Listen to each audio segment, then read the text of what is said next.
难开高了，爽就站起来啦 ！Hello， 各位朋友，大家好，我是台湾男，欢迎来到我们节目的全新单元《全明星同龄眼》哦。那今天这部影片，我们是要来回应一下我在上一部讨论喜分这个议题的影片当中，下面有一些观众的留言哦。好，那么在上一部影片当中呢，我们讨论到了喜分这个议题呢，蛮让我意外的事情是，居然有很多人对喜分这件事情的想法是，如果不影响到我觉得让他喜没有关系，甚至是他会帮这些喜分的人来合理化他利用游戏漏洞机制来做喜分的这个行为。所以今天这部影片呢，我们带着实事求是的科学精神，要来验证一下喜分这件事情到底是如何做的。以及这个榜一的原本叫做汤神教科书，现在改成 TM 叫你输的这个家伙，在我发完影片之后，他马上就改名了哦，不知道是自己心虚还是怎么样哦。这个家伙呢，他到底是如何来洗分，还有他洗分的证据。因为上一部影片里面呢，有很多人叫我呢要提出实质的证据呢，那我基本上呢发上一部影片呢，只是为了呢给他一个小小的警告而已，让他知道说有人在 care 你洗分这件事情哦。那至于对我来说呢，当然呢一支片就能讲完的东西，分2部片讲是为什么呢？很简单，就是要水流量啦。好，今天这集故事呢，我们先从一个网友的留言开始讲起哦。他说到，耳男主播，我认为求证过程还是不够严谨，能不能放上更多的图跟资料？毕竟主播们的影响力太大了。我认为很多护航的人不是在护航洗分的行为，而是更想知道公审的人有没有严谨的证据。好了，那证据的部分呢，稍后附上。我们先来聊聊呢，在我那部影片底下比较多的逆风的发言呢，其实很多不是见得全然支持洗分，而更多的是讨厌龙本川这个人哦。那我只能说，龙本川你自己检讨一下，做人失败啊。有一些人他会认为我呢，因为跟龙本川打了几场球，就开始在捧龙本川的懒趴。说真的，平常呢，我跟龙本川呢本身虽然也算是认识，如果你有在看我直播的朋友，你就知道我常常也会去嘴他，也会去臭他，很在意分数跟很在意胜率这件事情。所以你说，我真的都在捧他懒趴吗？老实说，我并不这么认为。当然呢，他的实力强不强，这一点有目共睹，大家应该都知道。但我也可以合理的推论，有一些人可能是因为3排常常撞到他而被他吃掉星星，心生怨恨，所以在下面呢留言就是留一些呢，可能就是说一些这龙本川为了要冲第1名，你现在才帮他发这部影片来讲他洗分这件事情。而且大家都搞错一个重点了，今天在质疑这个第1名洗分的人根本就不是龙本川，龙本川只是负责发文，真的开始对他长期观察而且提出质疑的人，其实是第3名的人助力。所以由此我们可以得知啊，川黑真的是一大堆啊，那也可以显示龙本川平常真的是做人失败啊。记得以后不要那么在意胜率啊！我先不管龙本川要不要冲第1名，你自己去看看排行榜下面这几个人，除了龙本川，人助力跟他差几分，差2分而已；梦甲鸠杰伦跟他差几分，差30几分而已。你怎么知道他们不想要争第1名？合理吧？所以不要把炮口只对向龙本川这个人。虽然我知道这个人整天用玫瑰里真的他妈很贱，跟小狗一样汪汪叫，但是不能够因为龙本川这个人就让你去合理化第1名那个 TN 叫你输这个家伙的洗分的行为，这2件事情是两码子事。你对龙本川有任何的怨怼跟怨恨，那就随你去。但是我们今天要探讨的是洗分这件事情到底正确还是不正确，跟龙本川一点他妈关系都没有。所以川黑们自己有什么事要讲，有什么账要算，自己去找龙本川，好不好？跟我无关。好的，再来另外一派的人马呢，就讲到说，我是利用这个游戏机制啊，游戏机制就让我可以这样子做啊。那为什么你会说这样子是错呢？那你怎么不去说官方设计出这个机制有问题呢？是官方设计出这个机制确实是有问题，但是你只要写过程序，或你写过游戏，哪怕今天是世界顶流的竞技游戏英雄联盟，都曾经有过游戏机制有问题的时候，对吧？那游戏机制修改要不要时间？所以当他发现了这个问题之后，他之后会不会修正，这点我不知道，但我会去督促他修正。出这部影片的目的也在这个地方。可恨的是，利用游戏机制来让你的分数可以100%万无一失，不需要承担输球的风险，就能够爽爽上分，还能够抢到排行榜前几名，这一点才是我最讨厌也最想要抨击的地方。你可以去思考一下，在这个第1名下面的人，哪怕是第10名的人，他们为了要爬到这个第1名，他们去单排，他们需不需要承担输球的风险？需不需要承担输球的心理压力？那凭什么第1名你拼到第1，你不需要承担输球的压力，就可以拼到第1名？合理吧？好的，再来呢，我们就来聊聊实务面，它到底要如何来操作好，首先大家都应该知道，我们的这个积分它有分成了2种积分，一种叫做超巨组队积分，一种叫做超巨单排积分，对吧？它就是利用这个超巨组队积分，让它降分来换得超巨单排积分来上分。好，那实际面的做法呢是这个样子首先呢，你必须要建立在同一队连输4局的情况下，也就是同一队3个人同时都连败，这样的情况下呢，我就可以确保我接下来一定会触发对战电脑。那么当你呢，如果同一队连输4局之后，你其中的一个人跳出去说我不想要跟你们一起组了，那么这个人呢，他就会必定触发电脑对战。好，但有些人就会问说那他如果说这样子一直连输，难道他星星数不会扣吗？为什么还有141星这么高呢？来，很简单，我解释给你们听来，首先呢，当我在组队的时候呢，我可以第一场呢先不掉星，因为大家都知道现在有这一个组队不掉星的这个活动在，从9月到10月开始都有好，再来呢，接下来他同样是在组队的情况下连输3场，这个时候呢，他的星星数是-3，对吧？好，再来呢，接下来他这个时候已经连输4场了，所以接下来他会退出组队，然后去单排。单排完了之后呢，他会遇到一场电脑，对不对？那大家都知道，电脑呢就是那种补偿机制的电脑，非常好赢的那一种虽然有的电脑真的蛮强，但是呢，通常他打到后面呢，就会开始有几个放枪。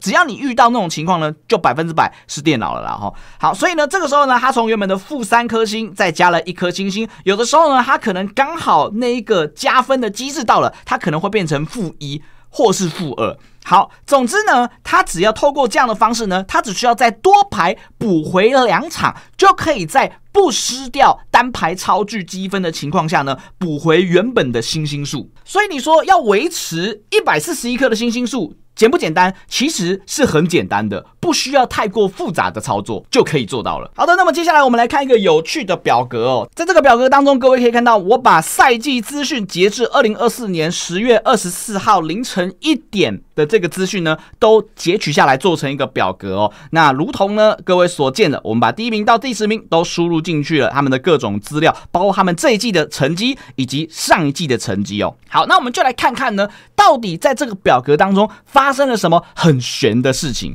首先各位可以看到呢，作为我们单排超巨积分第1名稳坐宝座的2832分的汤神教科书呢，它的赛季总星数是141颗，然而在这个人以下的总星数呢，没有一个低于300颗，每一个都是在300颗以上。那各位可以看到呢，这边有一个0颗的，这个是因为这个 DPOY 豪它并不开放我呢去查阅它的这个角色资料，所以我就没办法查到了所以我在这边呢先打上一个0。好，那再来呢，你也会看到在这些人当中呢，他们的组队积分呢，那这边同样呢打上0的，也是因为我看不到他们的这个组队积分，因为他们有把这个资讯隐藏起来，所以我就没办法见到了你可以看到他们这一些人的组队积分呢，基本上也没有一个是低于2000的，对吧？每一个至少都在2200以上。可是只有这个汤神教科书这个老哥他在1929分，然后他的单排超巨积分呢却是2832分，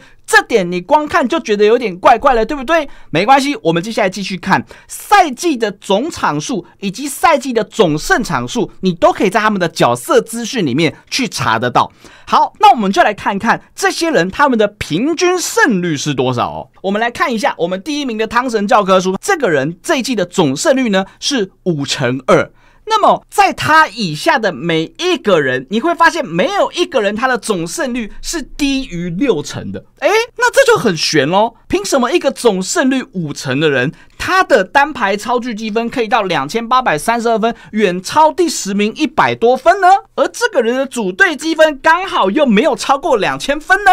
这点不就很诡异了吗？难道这个人是什么组队白痴，但是是单排神童？只要单排就必定会赢，只要组队就必定会输吗？还是说他拿了什么葵花宝典，可以确保他在打单排的时候胜率可以逼近100%，万无一失呢？各位要知道，这个分数绝对不是你随随便便一不小心天生神力就能打上去的一个分数哦。在超巨积分分数非常高的情况下，这个人他只要哪怕是输一场，他的分数是扣非常重，可能会扣到40、50甚至是60分，但他赢一场加的分数呢，可能只有个位数。也就是说，这个2832分，他必须要确保自己立于不败之地，每一场都能赢，稳稳的把分数加上去，他才有办法维持在这个第一名的2832分哦。好，看到这个地方呢，你可能觉得说，搞不好他这一季突然变得很神啊，变得超级会单排啊，2830分也很合理吧？来，我们看看上一季的成绩。上一季我同样的把这些人